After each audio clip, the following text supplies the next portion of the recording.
Thanks for coming. Okay, so continuing with our, green team inspired topics. Very excited that today Jill Kostel is here. Jill is the Senior Environmental Engineer at the Wetlands Initiative. And this is, if you don't know it already, a nonprofit in Illinois that designs, restores, and creates wetlands. The Wetlands Initiative innovates, collaborates, and employs sound science to improve water quality, habitat for plants, and wildlife. We're blessed to have you here, Jill. Thank you so much. Thank you for this invitation. I really appreciate the opportunity to share some of the work we do, as well as talk about the importance and values of wetlands to us as a society, let alone for the animals and plants and everything else. Kind of why we do what we do. It's kind of what I'm going to share today. And then I'm going to get into some little geeky stuff in terms of looking the performance of wetlands. How do wetlands, work in terms? My specialty is the water quality aspect. And we all recognize water, both in this quantity and quality, is really important these days. We're pretty blessed being next to it. Please don't drop your voice. Oh, okay. I'm going to do my best to not turn either, but I have a tendency to want to turn and point to things. So, but thank you for that reminder. You have the phone working? Does that matter with the? Well, I said, we're not using the phone. No, it's all about the owl. Yeah, so thank you. And if you feel like I'm getting too low, please just give me the thumbs up. This is when you drop your voice. Yeah. I also got to project a little bit better, right? So anyways, thank you again. And it's appropriate because starting tomorrow is Wetlands Month. May is Wetlands Awareness Month. So thank you. I like to think I picked this date on purpose, but I don't think I was thinking that far ahead when I did this. And I must say, I'm really kind of casual with my presentation, and there's notes here. So if you do interrupt me and you have a question at any point, just shout it out. It's not going to disrupt me anyway. Like I said, I have my note here in front of me. I can pick up right where I left off. Thank you, Jill. We know you've got a lot to cover here. Yeah. So yes, questions, interest, let's keep it a Q&A. Thank you for doing that. But we're here to learn from you. So thanks, Greg. You already know what our mission of our organization here is, specializing in designing, restoring, and creating wetlands. And we really do this for the reasons of plants, wildlife, and most importantly, our clients. So everyone knows what a wetland is, right? Oh, yeah. You? We hope. Well, let's just clarify. I think it'd be good to think of a definition of that. Yeah, I'm gonna go through what a wetland is. So wetlands are where we have this interface of ground and water. The water can come from precipitation, rain and snow, or it can come from surface water or groundwater. So any interaction where those two things meet. Maybe the water is permanent. I think most of us are used to marshes with the water and cup. It may be temporary, it may be seasonal. When we talk about vernal pools, spring or ephemeral periods, those are just the water that in the springtime. And this leads to flooded or saturated soils. When you're under these conditions of being saturated, we take out the oxygen out of the soil. And because of that lack of oxygen, we start forming certain characteristics. And we kind of lump these soils that have these characteristics as hydric soils. Hydric soils are wetland soils. It just means they're water-loving soil. Like they're going to hold that water and keep it saturated if they can. And because of this, we can go and we know where wetlands once were. Because the soils, once you form hydric soils, those characteristics never go away. So it's kind of a nice tool for us to know where things once were.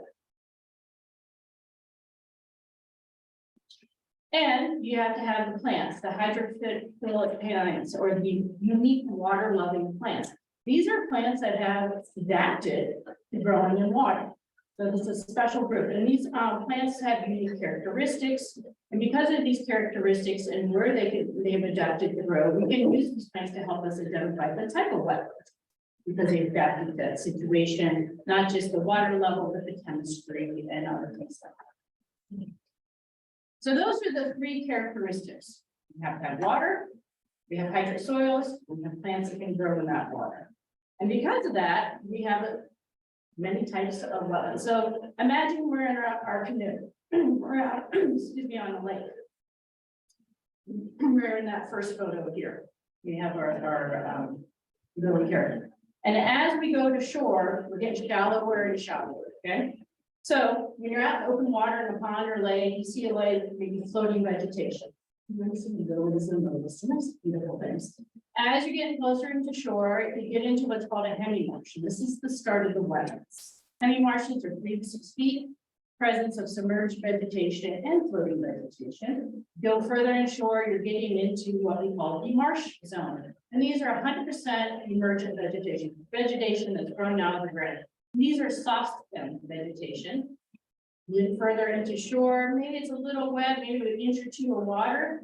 Now we're getting into what we call sedge meadows. They're full sedges, also sometimes known as wet meadows.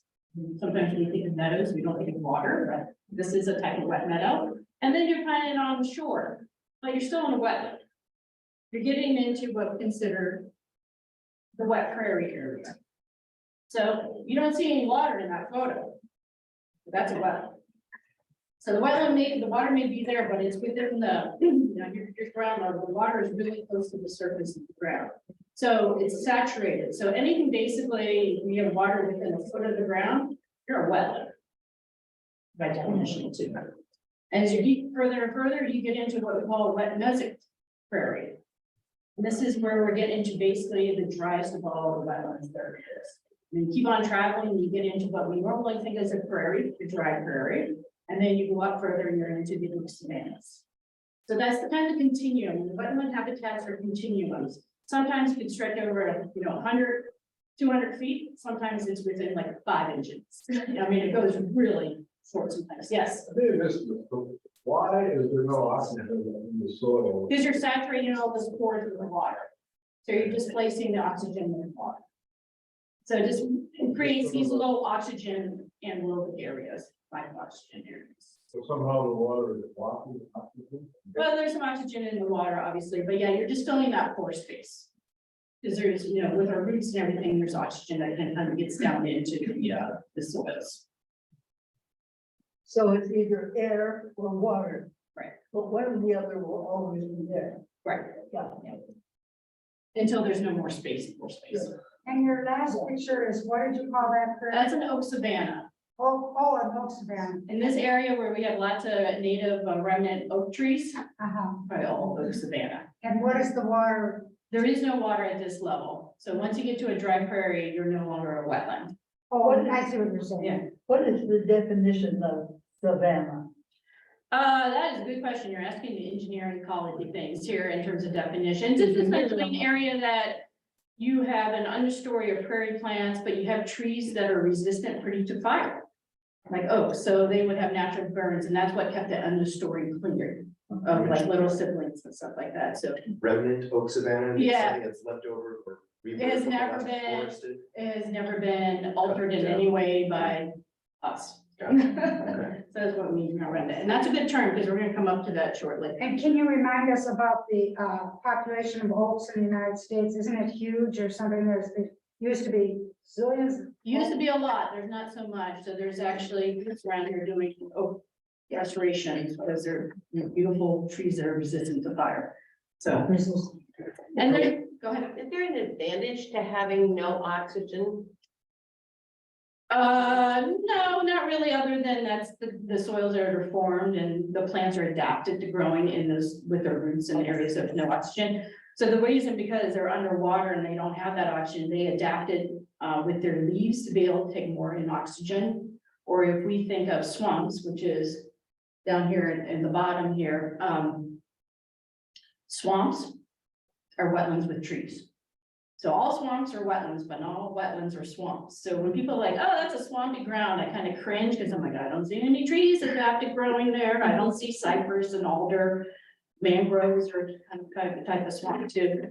So they have developed morphological or structural adaptations because they're not getting the oxygen through the roots. So they kind of do it through other ways. One example of what you're talking about is like forest savanna. Forest preserve savanna. Yeah, there's savannas and forest preserves and stuff around here. So it's a very unique and it's very cool to see a prairie and trees in the same area. And they're very adapted to grow with each other. So because there tends to be more open space, a lot of sunlight can get in and it's not forested. So other types of wetlands we can have may only have water temporarily, like a floodplain forest.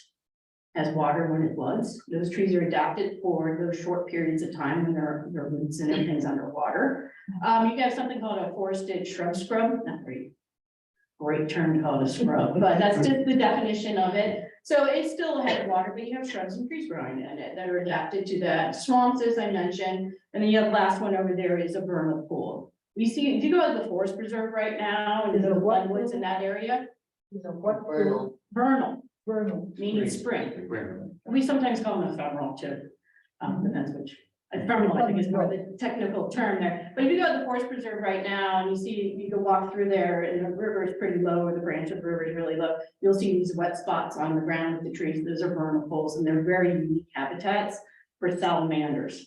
The salamanders will always go back to where they were born. So if they don't have that thing anymore, we lose our salamanders. So it's Okay, is there a particular name for the Coral Island woods?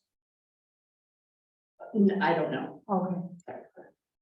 Anyway, so these are the three characteristics that we use. We can use them to define what is a wetland today.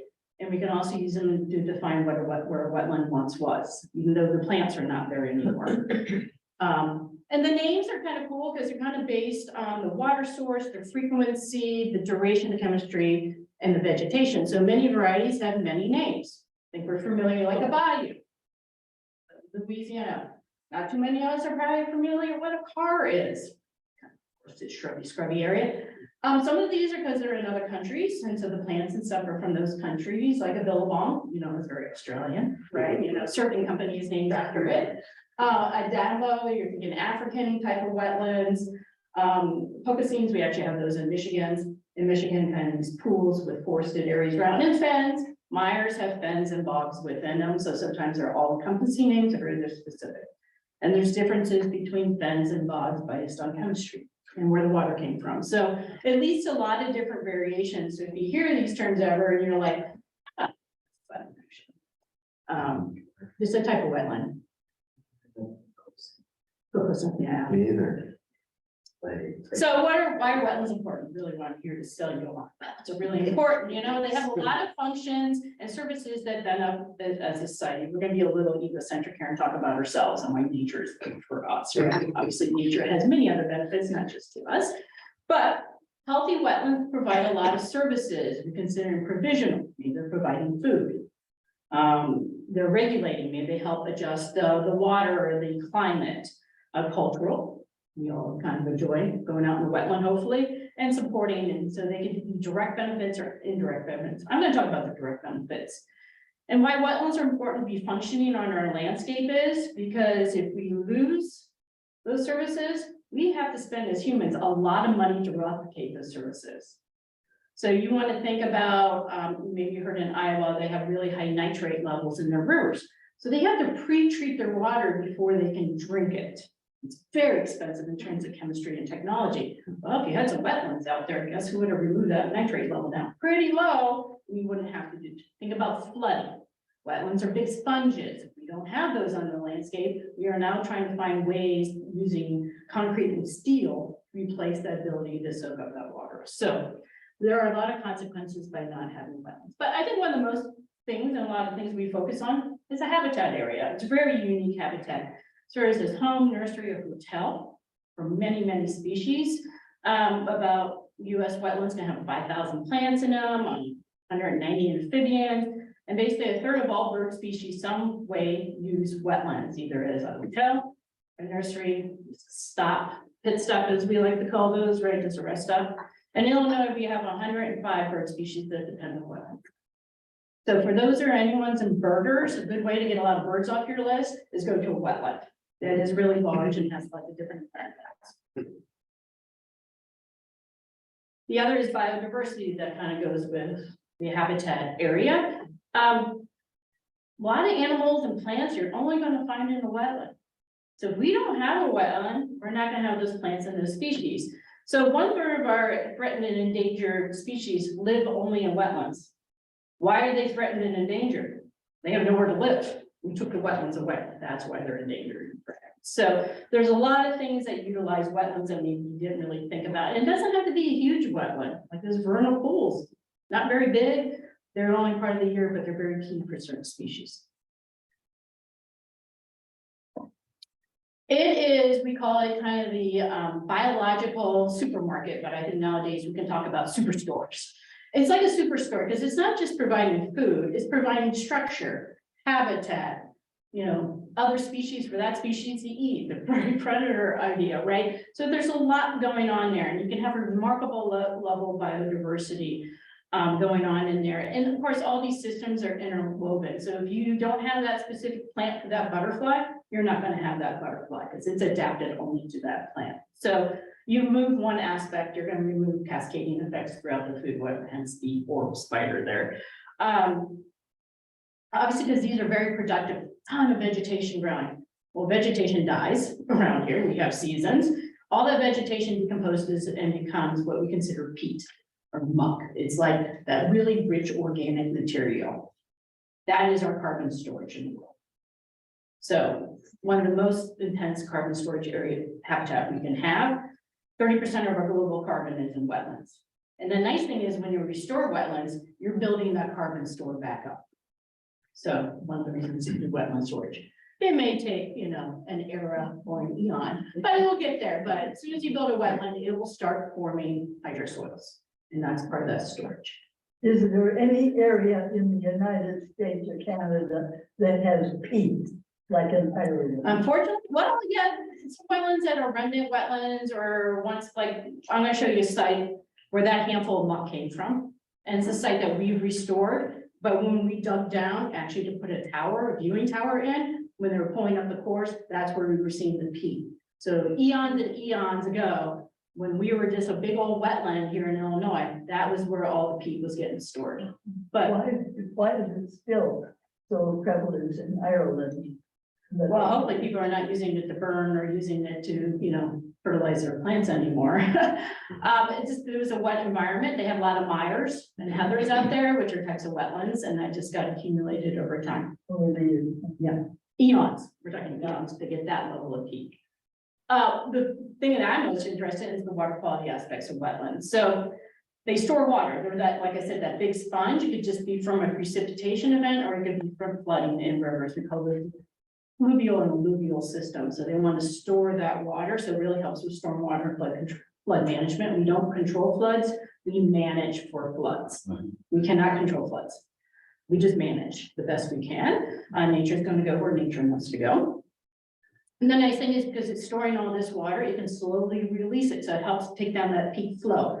So when we have the big rush of water, it holds it and just slowly lets it go. Recharges groundwater in a lot of areas, which is great for us. And because of this, it's part of the evapotranspiration, you know, life cycle of water in the atmosphere. It helps control some of that atmospheric cycling. They're very good at trapping sediment. You kind of think of the delta area that's really trying to trap a lot of sediment, and that's a natural process, which is great. And it reduces what we consider excess nutrients, phosphorus and nitrogen. And have too much of that in the world, and wetlands is part of their internal cycling. We'll get rid of that in terms of converting it. So it really helps adjacent water. So you will get nice clean water, such as our frog is sitting in. Eutrophication is bad. Yeah, I'll talk a little bit more about that. That is basically when you have an excess of nutrients, and because you have a humongous algal bloom. You know, we'll talk about Lake Erie in a little bit here, but I think a lot of people can go out and enjoy. I mean, wetlands provide a lot of cultural ecosystems in other countries, especially their cultures are tied to wetland for food and fodder and fibers. We think of more, I think of it as helpful, spiritual, recreational, and of course the aesthetic values. Obviously a ton of activities you can do out there, and we have some sites which we encourage you to go out and do that. Because I think, you know, and it's funny, I found this fun fact a while ago is how much money people spend to go out, take pictures and see birds. $10 billion in this. We knew about the hunting industry. We knew that was there, you know.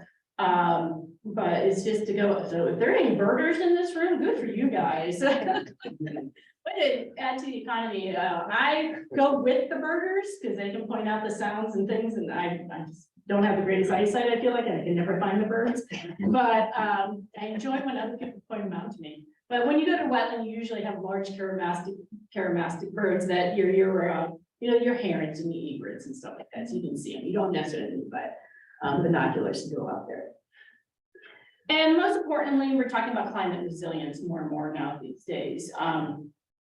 Resilience is basically you can respond from a disturbance. May not respond back to what you were originally, but you're still gonna have those services and functions available. So all the things we just talked about, what they provide, reduce flood intensity, can help with drought, stormwater, storm buffering, more and more important with our shorelines. Think of Louisiana. They lost a lot of their wetlands because we prevented all the sediment from getting down there and forming wetlands. They're actually out there trying to build wetlands out in the delta to help buffer from the wave and storm action when they have those huge hurricanes coming in. So, and they're really good. They can, bounce back. Wetlands are pretty resilient. They'll bounce back. That seed bank is there. It will come back next year.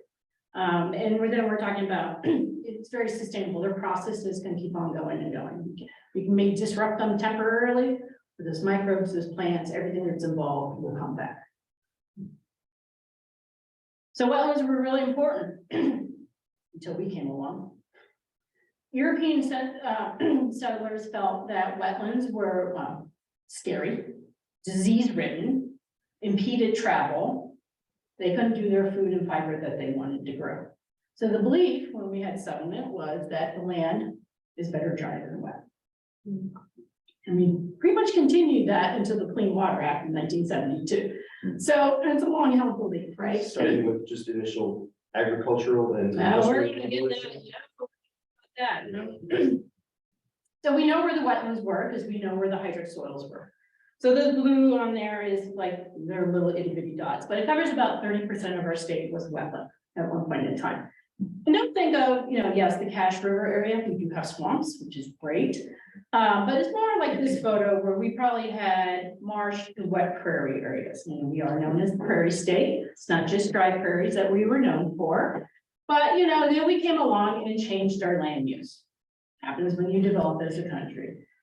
So we lost about 85% of our wetlands. We are not special. Iowa, pretty much all the states have lost a lot of their wetlands, except for Alaska.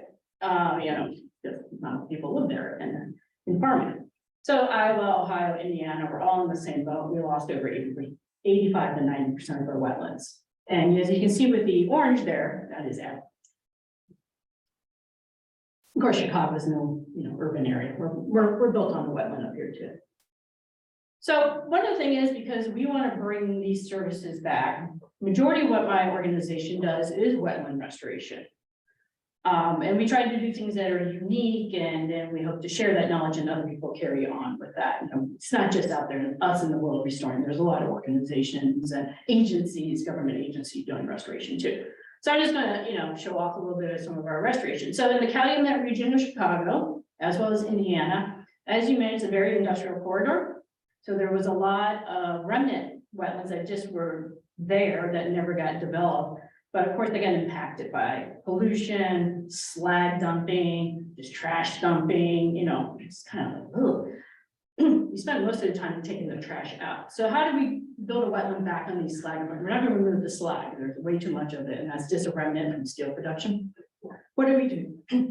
Well, we build on top of it, and we bring in things. So there's smoking because there's a prescribed burn going here, but this is the best before photo to line up with the after photo. So this is after a couple of years. So this is called Indian Ridge Marsh. It's open to the public. It's part of the Chicago Park District. So we've been partnering with the Chicago Park District and doing different remnant restoration with other organizations like Great Lakes Audubon and other folks. So it's all about partners, and we all have our specialties. So we work with this. So this is just an example. It's going to be part of a chain of wetlands that we're doing down there that will eventually all be linked by recreational trails. That's the major plan. This is one. Anyone heard of Medellin Tallgrass Prairie? It's the largest tallgrass prairie east of the Mississippi. It's a U.S. Forest Service site. I know it seems kind of weird, Forest Service doing prairies, but they do. And so we're the major on the ground restorer there because they got the land. We can bring in the money to do the restoration and do the restoration with our expertise. So this is an area called South Patrol Road. It was one of the first sites after, a year. You start getting really green, got rid of a lot of the trees, which were not good, and they shouldn't have been there in the first place. And then over time, we start developing that continuum of different type of wetland habits. Wetlands and prairies are interlinked. So every time we do a wetland restoration, we also do prairie restoration. Once again, it's part of that continuum of habitat. So we do savanna restoration too. So How did you do that? How did it go from Maybe. That's that. Yeah, so one of the things, a lot of these areas, a lot of the things, they were drained. They had underground tile, and I should have brought a tile with me, I did, so you just, you know, it's underground piping made out of clay segments. That was used, so we removed that. And it's kind of funny, the water wants to be there, it wants to be held there. And so it just comes back to the double rain events and we start holding it. And once you start developing that water condition, you can put the right plants in there. And sometimes the seed bank is there, even though you farmed it for many, many decades. Most of this was pasture, and I should say Medallion, Tallgrass Prairie is the former arsenal in Joliet, so it's army ground. So they stored and cured TNT down there. And they got your TNT in these bunkers everywhere.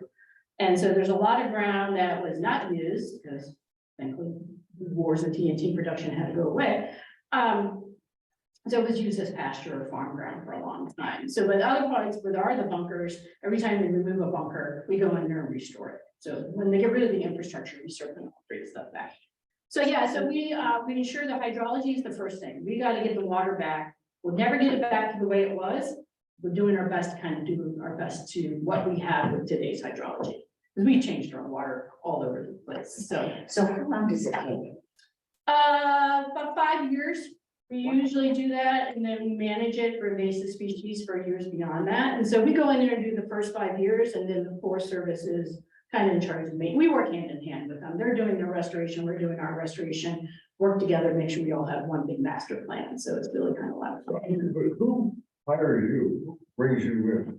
They didn't bring us in. We went to them and said, we can bring you money. And we can do the restoration. And they're like, oh my God, I guess we just got the land, but the government never gave us any money to do anything with the land. So we would just located. It's in Joliet, Wilmington, Illinois, actually. So off of 55.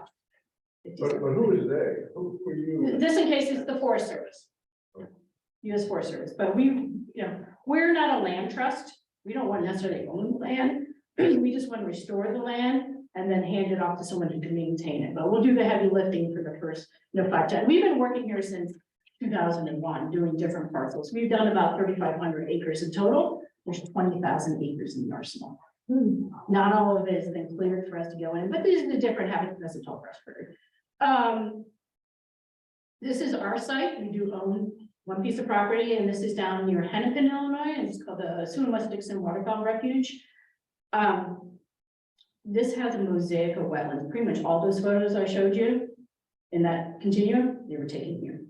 So we can pretty much have every type of wetland habitat there, except for swamps. We do not have swamps in this far north. So this was a levee district that was farmed for 100 years. Levee kept getting higher and higher as we start putting lock-in dams, sending more water down. This to the point where the land was below the normal river water. Because the lock and dam system has raised everything. So it was hard to farm, they had to keep pumping out water.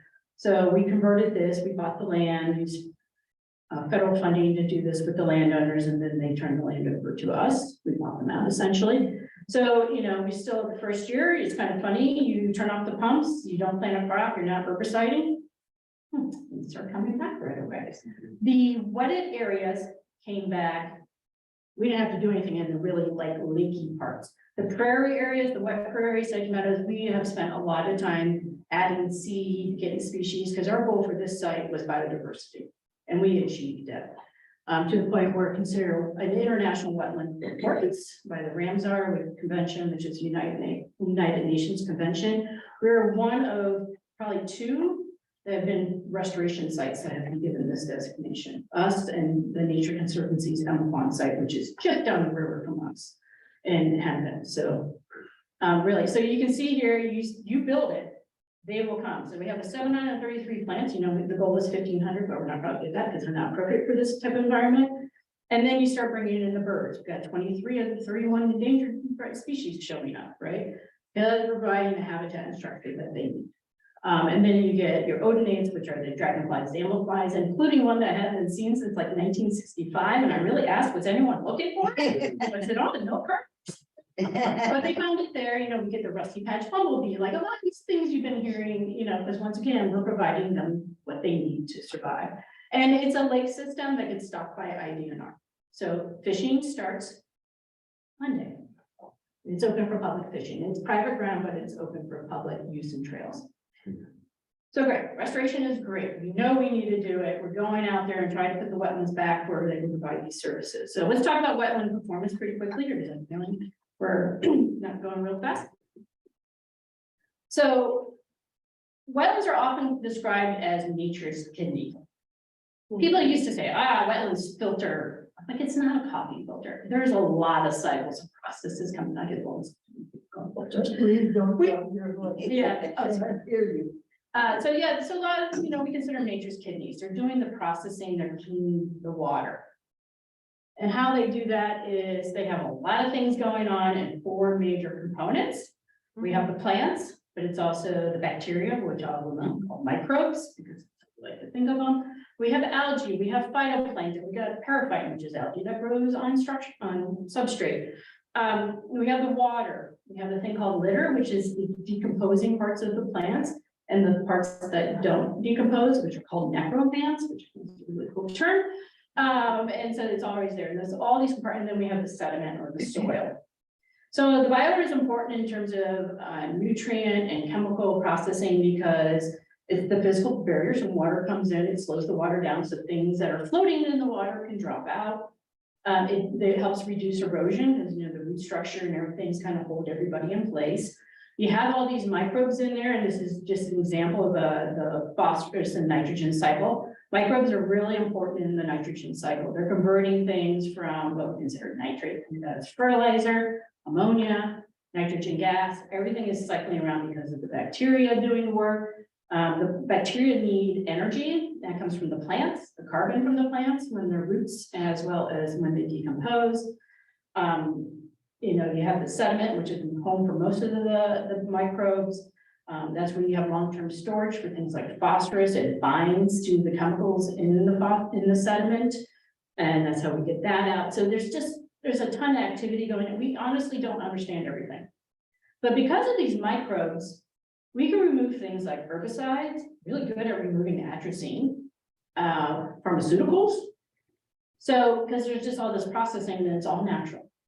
What we actually tried to do in a wastewater treatment plant in terms of some of the biological stuff, we got it from the wetland, right? It's all the same bacteria. We're just controlling it 24/7 in a wastewater treatment plant in terms of the anaerobic digestion we do to remove nutrients.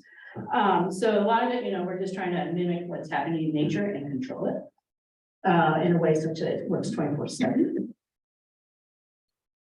So we're going to talk about, using this out in the real world and how we use wetlands and, performance. It's a little geeky here, but just, entertain you with my geekiness here a little bit here. So wetlands, they went out and people have been researching natural wetlands, obviously, for a very long time. And so there was analysis done of all the research papers out there. How do natural wetlands remove nutrients? All wetlands remove nutrients. How well the natural ones? So they're finding like 80% of the ones studied for nitrogen found they were removing nitrogen. The 84 that were studied for phosphorus were removing phosphorus. And they found out the most productive ecosystems in terms of nutrient removal were marshes, swamps, and coastal wetlands. Just a lot of it is because that's where the nutrients are coming into. We're able to hold the water there. There's a lot of plant life there that can do this work. What is a coastal wetland? You're thinking like estuaries and stuff like that is a very specific type of wetland. You could think of delta as a thing. So it's more of a generic term for a specific type of wetlands. Same thing as on a shoreline. A coast. Are those buildings flooded? The part that when you put the restored wetland picture, you eliminated most of the picture to the right that looks like houses of water. Yeah, this one is a restored wetland. It's actually for stormwater storage. So the idea is we're building these so those houses don't flood. So let's control the water at one spot where we know where it's at. So that's an experimental. Yeah, well, we know it works. So it's a lot of times if you see a lot of detention ponds out there, they just store water, but then people are like, wow, we kind of store them so they have wetland characteristics. They can also improve water quality at the same time. And also because you have tall vegetation, you tend not to have a lot of geese. Because geese do not like tall vegetation. Predators live in that. And so they went out and did another study, people did another big paper study on what about restored wetlands out in the world? How well do they do with nutrient removal? And they found out nutrient removal, say for nitrogen, was about 37. phosphorus was about 45, 46. And, so 1 acre of wetland can remove 93 pounds of nitrogen. I know nitrogen is not really something you see, but it's removing it in terms of converting this from nitrate into nitrogen gas, which is most of our atmosphere. So these, restored wetlands are, they're doing their job too. There's things that affect nutrient removal, temperature, how much nutrient is coming into the system. So in natural wetlands, we tend not to have a lot of nutrients going into them. We don't have big, like we're not dumping a wastewater treatment plant effluent into a natural wetland. And so, there's different rates here. So we're kind of thinking, we understand, wow, these things affect how wetlands work. I have a question. Yes, With the restored wetlands, if you just leave them, will eventually they become as effective as a natural wetland? Over, say, 100 years? over many, many, many years. If we do our best to bring back everything exactly the way it was, but we're never going to get that, so it will never be quite the same as a natural wetland. You don't think ever? I mean, Not definitely in one person's lifetime, yeah, for sure. So Yeah. maybe hundreds, 100 years, assuming it's not impacted. Problem is, we have so many external stressors now on these habitats, they have to be constantly out there managing it. Because we have so many invasive species that we tend to bring from other countries or from other environments that were never meant to grow in Illinois. So that's a great question. Do you have any problem with, the mega organizations saying, oh, we'd like to put a factory here? Yeah, they can't really, well. So 1972 Clean Water Act basically said you cannot dredge or fill a wetland without mitigation. So if you destroy an acre of wetland, it's called mitigation. So it doesn't prevent you from building on that wetland. It just says if you build a wetland right there on top of that 1 acre, you got to restore 1 acre somewhere else. Not the same, right? Because you have a natural wetland, restore wetland. So there's companies out there that make mitigation banks where we put a lot of wetland area together because you don't want 1 acre here, 1 acre. You want a complex of wetlands, really. And so every time the developer comes and wants to build something, they have to buy the equivalent type of marsh, floodplain forest, usually 2 to 1, because you did damage, so you get penalized a little bit. But mitigation credits can be very expensive, and so sometimes it's easier just to work with the wetlands or around the wetlands than building. I think people are now understanding it actually brings value. It's like blue-green value is what we call it. People want to live next to water and natural areas, right? For all the reasons we enjoy it. And they're not mosquito areas. If you have a very healthy wetland, you have no more mosquitoes than you do have in your yard, because everything's keeping it in check. Because there is, in Ohio, near Columbus, there is a humongous project of a factory going in, and I'm very curious. My sister lives in a apartment there, and I will be exploring what happens there with this information. Yeah, and it's another case in front of the Supreme Court. What is a wetland? Comes in front of the Supreme Court all the time. Because the regulation that EPA is kind of vague. And so the Supreme Court tends to make it less vague or more vague, depending on how they use it. So that's the federal law, but the states can have their own law, which is stricter. And you actually want to go in the strictest place for wetland protection is Lake County, Illinois. They have great ordinances in terms of protecting wetlands. They really see, because they get flooded. Gurnee gets flooded all the time. So they understand the value of the wetlands, and that part of their stormwater management program is protecting wetlands and restoring wetlands. So That's in Gurnee, you said?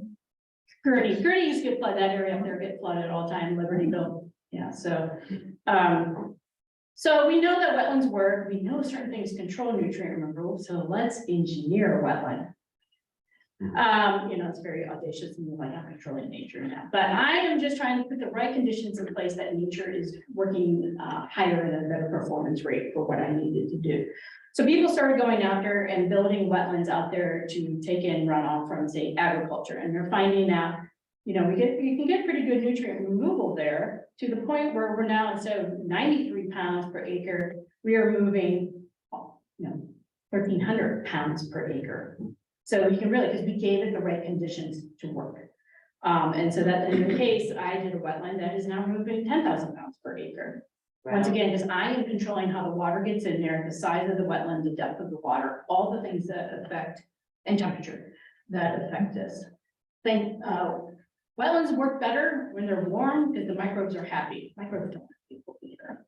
So they tend, so you think my wetlands are heated by solar power. And plus the vegetation holds a lot of heat too, so. How do you control the water getting in? That is a good question. You can pump it in, you can let it run in just naturally, and so that's what I'm going to talk about in 2 slides. So hang on, good question.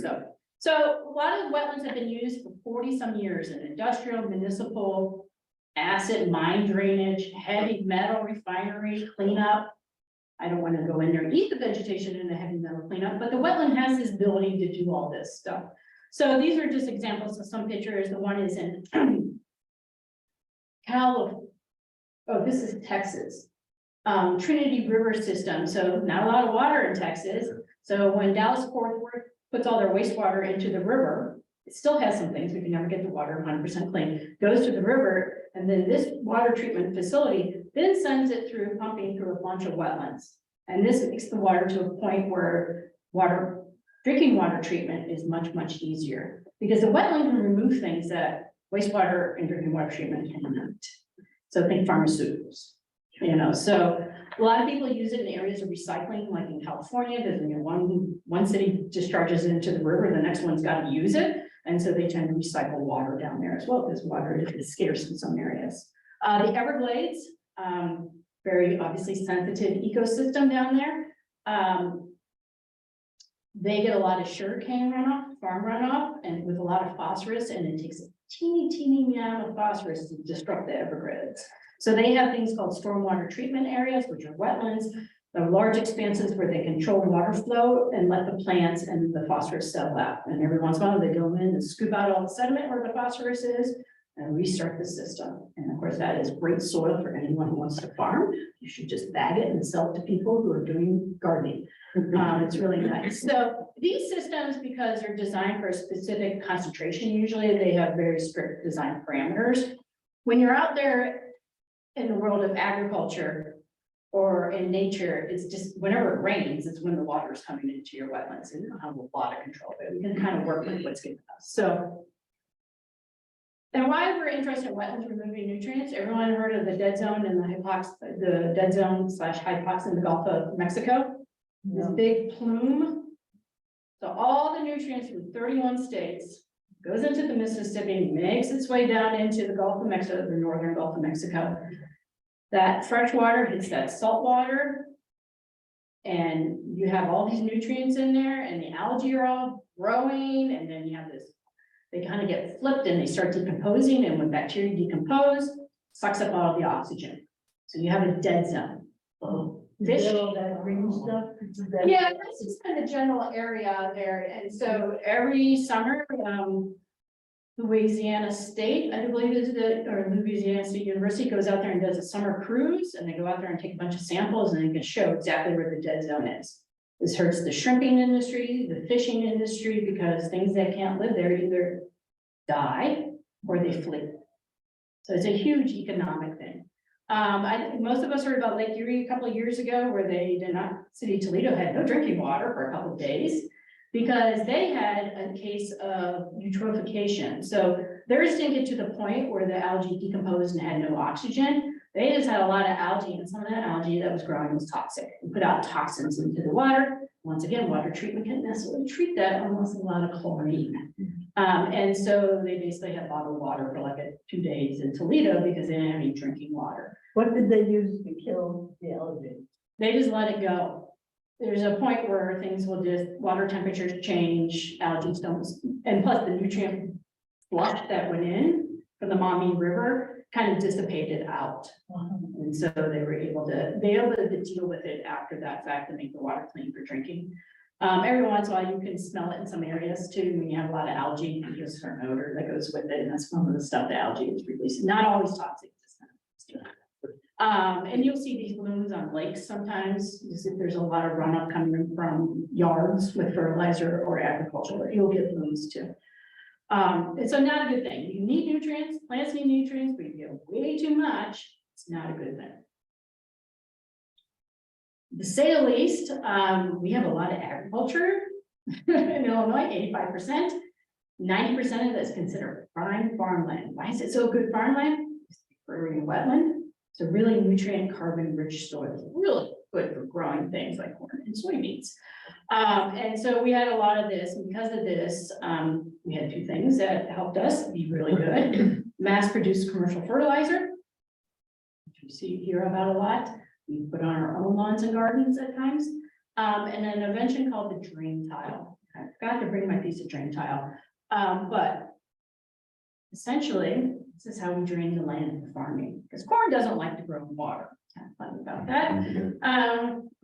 Fortunately, do not grow things that we tend to want to eat in wetlands. So these little pieces of clay came in 3-foot sections. They just laid them, they literally dug some of the stuff by hand. Dug these in, and Medaywen, they put the tile, they had to go through limestone by hand. They dug into limestone in these trenches. When there's a will, there's a way, right? I like that. How old is that International Harvester ad? Oh, that is probably 1940s, probably. We've been draining since the 1880s, basically. We've been draining our land for agriculture. Technology hasn't really changed much. We just have machines that do it, and more tile is still going in. You can't drain an existing wetland. The swamp buster put the end of that, but you can drain your other fields. And because of climate change, we're seeing these really, fast, intense spring rains. The farmers don't want that. They want to get it off so they can get in there and plant. So they're putting more and more tile in there. It's a good investment for them. So between invention of tile and the invention of mass-produced fertilizer, we are the state that we are. We are the bread belt, right? We are the farm belt, the corn belt, whatever you want to call us. The I states, as we like to call them in Ohio, are some of the best farm ground in the world. Unfortunately, put all that tile in, great engineering when you really think about it. So you can just think it as a lot of underground pipes, taking all the water off the field. So you can't really see, but these dots over here are where we think there's tile drainage in Illinois, based on slopes and slopes. So all that water goes out. Where does it go? It goes into your river, your creek, it comes off the farm field, it has to go somewhere. And I just want to point out all the tile is, remember my hydric map? All the tiles where the wetlands used to be. All right, makes sense, right? Right. So all this water is going out. It's not just water that's leaving the field. It's everything that is in the water is also leaving the field. Herbicides, pesticides, anything that can float in water is going out. These are things you cannot see. And a lot of that is nitrate. You cannot see nitrate in water, but it's the thing that's causing a lot of problems. To the point where, we have some watersheds over there in the blue. Unfortunately, kind of the zoom screen's on that, but those dark blue areas are the watersheds that are discharging the most nitrogen out of Illinois. They're also the ones with the highest tile drainage. We have over 12 million acres of farmland tile drain. And one field, a field does not have one drain, you're having multiple. And to the point, since the early 1900s, that tile is failing, so we'll have tile going in the other direction. So there's tile on top of tile and tiling. So we go out in the field and you dig a trench, you can come across, clay, plastic, because nowadays it's all plastic going into the ground. And so we should be proud of ourselves. We are the #1 contributor of phosphorus to the Gulf of Mexico, and that's us. That's the city of Chicago. That's us flushing our toilets, right? We also are #1 or #2 in nitrogen leaving the state. We have this battle with Iowa. Who can discharge the most nitrogen? Right? 2 heavy, intense farm states that have a lot of tile drainage. Nothing to be proud of, but that's the fact. And because of these high, all the states along the stem and Ohio, because it's huge in ag, they were giving kind of a mandate, if you will, to develop a nutrient loss reduction strategy. You as a state, remove your nutrients by 45%. So Chicago's pretty easy. They're putting in wastewater treatment technologies, remove the phosphorus, hopefully making a product that can be used for fertilizer. But how do we get rid of the nitrate when it's all this tile? Well, we build wetlands that will intercept that tile, treat that water, and then discharge it back into the creek or ditch. So we're just kind of intercepting that tile that was going to the creek. We're just putting a wetland right there that's doing a lot of work and then sending the cleaner water downstream. So Obviously, 5 wetlands are not going to do this. 1,000 wetlands are not going to do this. We need a lot of wetlands out there, but we not just need wetlands, we need a bunch of other farm practices out there that can reduce nutrient management and cover crops. And there's a bunch of voluntary practices. Again, it's voluntary for farmers to put on these practices to reduce their nitrogen load. So our program is called Smart Wetlands. I won't go why we call it Smart Wetlands, but it's a 4-step. So we're out there talking with the farmers. I have someone who owns a farm, grew up on a farm, has a master's degree in rural sociology out there talking to farmers. She can talk farm. I'm a city kid. What do I know about farming, right? Other than I like going on the tractor when they let me. You know, so then we provide free design. Like I will go out there and see if this is an appropriate practice for your farm. If it isn't, I'm going to suggest another practice. But I only design wetlands. Then we'll work with them through the U.S. Farm Bill. They can get some cost share payment to build these practices. So we're incentivizing them to do these practices. Us as an organization are also helping cover that cost. So, but I want to tell you, it's really hard to give away these for free. It's just asking a farmer to take a little bit of ground out of production is a hard ask. And about what's the size? This wetland is less than 1 acre, and then we put a buffer around it, and all our farmers pick pollinators. They don't have to, but they want their pollinator habitat, good for them. 4 acres on production. That's 4. This farmer has like 3,000 in his rented or owned land, so he can afford 4 acres, but if you have a 100-acre farm, you're not really gonna give up 4 acres, right? So, and we tend to, approach those. So what we're trying to do here is we're optimizing. Once again, I'm being arrogant. I am going to take nature and I'm going to let it, I'm going to control it. But we're trying to give it the conditions such that it wants to take that nitrate and convert it to nitrogen gas. And why we do that is we use the microbes, instead of breathing in oxygen, we wanted to breathe in the nitrate. So what do? We form a little bit of an anaerobic layer. And then it's like, oh, I have no oxygen, so I'm not going to use nitrate. Great, I'm going to take it into nitrogen gas. And so we have to provide, and actually you just need about 18 inches of water to get enough of an anaerobic layer at the sediment that it will do all this work for you. So we're not talking ponds, we're not talking 18 inches of water.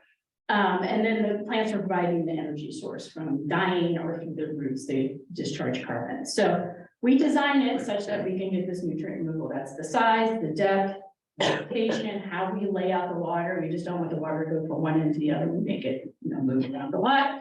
And of course, the vegetation, we want this good marsh vegetation in. It's all native vegetation. So you put in native vegetation, you get native wildlife coming into your wetland. So there's other benefits. So as you can tell, these are very engineered. Farmers like straight lines as much as an engineer likes straight lines, right? Because they get these humongous machines doing 120 rows or something that they want to farm around. But sometimes they let me get creative and do squiggly lines. But the idea is we want the water just kind of meander through there, touch every single plant, leaf, speck of sediment, so the microbes have an opportunity to work. So, and that's just an example of one of the tiles going into a wetland. So we're interested in making sure these works. First question, Farmer Act, I'm spending this money, does it work? Well, of course it works. I'm going to trust you, you're some scientist, what do I know, right? One of those little Northwestern grads, what do I know, right? So we work with other graduate students to show farmers that they work. So we do a lot of research in these wetlands. Unfortunately, graduate students graduate, and so now I have to find a new graduate student. But we're monitoring all kinds of things here, and she's not that short. She's actually in a deep pocket. That's right. Otherwise, it's 18 inches wide. She's in a deep pocket taking a flow measurement because we want some deep zones in there and just kind of break up flow. But you can see all the wetland vegetation there in the background. It takes a little while for wetlands to grow and mature. So sometimes we have immature wetlands because it takes a little while for the vegetation to get established over time. And these can be in areas where wetlands once were. They're considered constructed wetlands because I'm not restoring. I'm making something that's engineered. It's permanent differently that way. Or I can do these where wetland never was. Because if you put water in there and you put the right plants in there, I form the hydrosoils. It only takes like a year to start forming hydrosoils because once again, it forms really quickly. And once those characteristics are there, they never go away. So you can form it really quickly. So this is just showing 2 wetlands that were being monitored by that they have different performance levels. Well, this was the first one, so Jill learned a lot and made improvements on the second one. And so it has a much better renewable efficiency. But each year, as you can see, as it's kind of growing, the first year was kind of a fluke year. We just didn't have a lot of water, so like a lot of things got removed. But, you know, a wetland that's less than 1 acre is removing 1.6 tons of nitrate a year. Pretty good, you know? Our other wetland in its 3rd year, which was on a former hydric soil, so we had the microbial community kind of already there. We didn't have to wait for the microbes to grow, you know, be abundant. It removed 8 tons. So little wetlands can do a lot of work. Like I said, a lot of nitrate coming in our system. A lot of nitrate. So these little wetlands, which is kind of the data that we show, they work. The other thing is, you know, because it's all about the economics on the farm as well as stewardship. They do consider both. You know, they're expensive. We gotta dig. You know, we gotta move soil out of the way, and doing that is expensive. So there's the capital cost, but that's it. You kind of, like we say, set it and forget it. You put it in there, we manipulate the waters. I manipulate the waters the first 2 years. Farmers are not allowed to touch my water in my control structures. Now we hold the water in there, and then they work. We're like, you can go in there, we'll do invasive species management. We want something that's really biodiverse, that we have some resilience, because some years these wetlands may dry up. Some years they may be under periods of high water. So we want to make sure they're really resilient. But for $1 per pound removed, this is one of the most cost-effective practices you can have out there. Those other 2 practices, controlled drainage, and which is pretty good, but takes a lot of maintenance by the landowner, a lot of operation, or a wood chip bioreactor, which is, think of a wetlands within a wood chip pile. In terms of the plants, but the microbes are doing the same thing. They're using the wood chips as the carbon source instead of plants. Well, you got to replace those wood chips every couple of years. Is it just creating a biomass pile somewhere? Yeah, you can hold on the ground and put the wood chips in, and the water flows through it. It's almost like a subsurface wetland, which is a type of wetland too, but ours, as long as there's water going to it, it's working. It may work better some years than others, just depending on the amount of nutrient going in. The more nutrient going in, the better, the more effective they are. The less you have, it's a little bit harder to remove a little bit than it is to remove a lot. So very cost effective, and that's kind of our starting point. So we have 6 of these across the kind of Tile Belt region. We have a lot more planned and on the design deck to get farmers to really look at these. But we take farmers out to previous farmed areas like this one, and we let the farmer talk to the farmer. I just leave. I'm like, because farmers can convince farmers to do things. Conservation organization from Chicago is not going to tell Donna State what to do, right? So I need the farmer who bought into this practice and worked with us and understands it and is excited about it. Sometimes they do it because they want a duck hunting habitat. There's a blind out there, you can't see, it's in the vegetation. Sometimes they do it because it's a fear of future regulation. Farmers think they're going to be regulated in 20 years. I don't think it's going to happen in that time frame, but I hope I'm wrong. And farmers don't want to be told what to do. We don't want to be told what to do in our land, right? So why would they want to be told? But they may be now, you know, forced to make some changes on the ground. And so what we're trying is get ahead of the curve, like do stuff now so you can show you can do it as a community that you can reduce nitrogen levels. So our goal is just to make these little wetlands, you know, they work really hard to get rid of wetlands on the ground by putting in tile drainage. And so we're asking to put a little itty bitty one back. I mean, you may have 40 acres of wetland one time, little, and we want the ground that's not, you know, they're not making money on. For a long time, farmers, we talked about productivity, like grow 300 bushels of corn.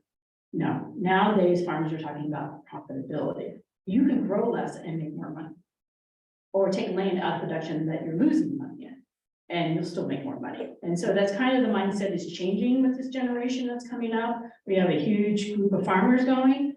We have a lot of what we call absentee landowners. These are people that have farmland but don't operate it or don't visit it but once a year. A lot of those tend to be women. Iowa will have a huge population of women landowners, and women tend to be a little bit more conservation minded in general. That's not true for everybody, but we do have a lot of others that are out there, but they tend to think of the farm as a whole. And so the idea is, you hear this term regenerative agriculture, there's a lot of advertising around regenerative. That is essentially going back to how we farmed in the 1930s, where you had your corn, you had your forest, you had your livestock, you had your natural areas for pollination. And so that's kind of what, going kind of back the way we were. So we didn't have as much of a nutrient problem back then because we had all these native habitats. So when you're talking about regenerative ag, that's part of what they're talking about. It's kind of like how can we make such our soil, which is our commodity, and we're depleting it or losing it? We gotta keep it there for the next, 100 years, so we can keep on growing things on it. So, that's part of the big agenda. And this is the end of my presentation, so go ahead. I hear about these horror stories out in either Kansas or Nebraska of pig farms that are so huge. The scent of this bouquet Mhm. is wiping Especially out the pigs. livability of town. Yeah, What are they doing these are about that? combined animal feedlots. Luckily, in Illinois, we have pretty strict permitting on those, so we don't have a lot of those. We tend to have ones that have one less animal than the limit, so instead of 500, we have 499, so they don't have to get a permit. But yes, pigs especially smelly, and yeah, that's just part of it is, and a lot of the constructed wetlands we see out there are actually used to treat the runoff from swine and hog, or swine hog, cow production, cow feedlots and stuff, that you can use that as a wetland to help treat that as well. I can't say they're really, like you said, they're kind of odorific. I was just at a dairy farm last week. You get used to cow real quick. You never get used to pigs. They had some pigs, some Berkshire pigs there, and even the woman who's been raising dairy and cattle her whole life is like, she's a pig stinker. And I was like, is that someone who like is milking cows, twice a day for every day of the year, right? So, and I'm like, you're right. But yeah, it's just it's just, once again, it's our dependence on meat, Is it getting worse or are they starting to attack it? I think people are starting to attack it. But unfortunately, the demand is there, and it's not just demand in the United States, it's demand overseas. A lot of the soybeans that we grow goes overseas. We compete with Brazil, but obviously we're on different growing seasons. And it depends if it's an El Nino or El Nino year, who really gets the contracts, just kind of weird fluctuation. I don't know a lot about farming, but I know enough to be like, anyway, I just wanted to finish up by saying, we as an organization do not do this stuff by ourselves. We are all playing in the same sandbox, as we said, so we all need to work together. We all have our expertise and specialties. So these are some as an organization with our restoration or our engineered wetlands, folks that we work in. You notice we have corn growers and soybeans.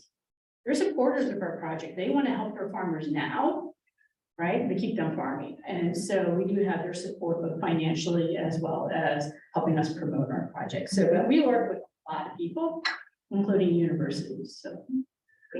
So I'm assuming you've got volunteers in there. Wow, it's kind of funny you mentioned we're gonna have a volunteer day. We do have volunteers both in the Calumet region for planting bugs. Yeah, which I think we're all very good as gardeners, as well as seed collection. Seed collection to me is a little bit more fun. It's not as much effort because you don't have to bend over. And you're just collecting the seeds, and whatever seeds we collect, we reuse on our other sites. And so seed, if anyone bought native plant seed, an ounce of some plants is like $1,000. Really? It is, yeah, because it's really hard to grow and harvest and seed, right?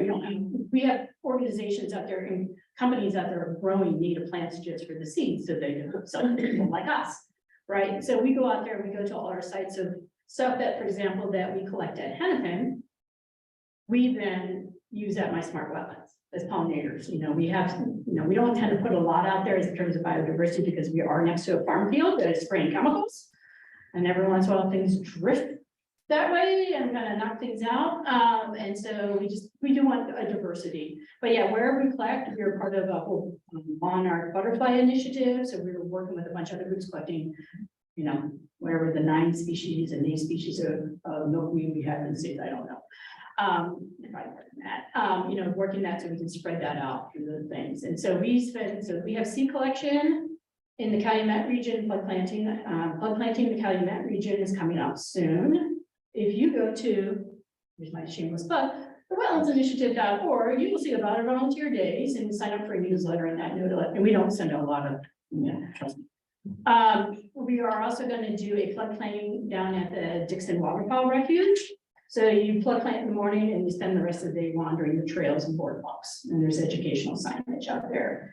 That's coming up on May 20th, I do believe. So it's about 2.5 hours from here, but on a Saturday morning, maybe 2 hours. You don't have to go to the traffic. You don't have to go down to Kennedy, go out the 294, cut down. And you can get there and then just spend the day there, We're really excited about that project, so. What is chemical spray? across doing to this problem? Well, you just had to, as we know, those, some of those chemical sprays with pesticides kind of kill the bees and the butterflies and some other things, and which we don't have a ton of as a corn belt, because you imagine it's just corn and soybeans, right? And so, we've just lost because you don't have anything there. There's not gonna be the bee population, butterfly population. By putting these little islands out there, we are kind of keeping them isolated, but the idea is to string a bunch of islands together and make it like a really contiguous thing. And some farmers, there was a program that was paying farmers very well to convert their land into pollinator habitat. And a lot of farms took advantage of that. So there are 40 acres here, 40 acres there. And of course, they kind of freak out a little bit because they're used to growing corn, plant a seed. You get corn in 3 months. Put a pollinator seed down, hurry seed down, it's 4 years to see the plant. And there's a lot of weed management. So we always put black-eyed Susans in the mix because black-eyed Susans come up first thing the first year. So we're like, see, the seed hit the ground, relax, it's fine. So there's a lot of like expectation managing too, with, having a farmer grow something different, which is really fun, really educational. So one of the farmers, he did a presentation at his church. He's kind of like our spokesperson. We actually pay our farmers to go out to field events and talk to them. They don't want the money. They just want to talk about the projects. But you can donate the money, we're paying. So, Thank you very much. Yeah. Well, Jill, thank you. oh, wait, and I went over. A lot to learn and to be inspired about, and for telling us how we might be able to help. So thank you very much.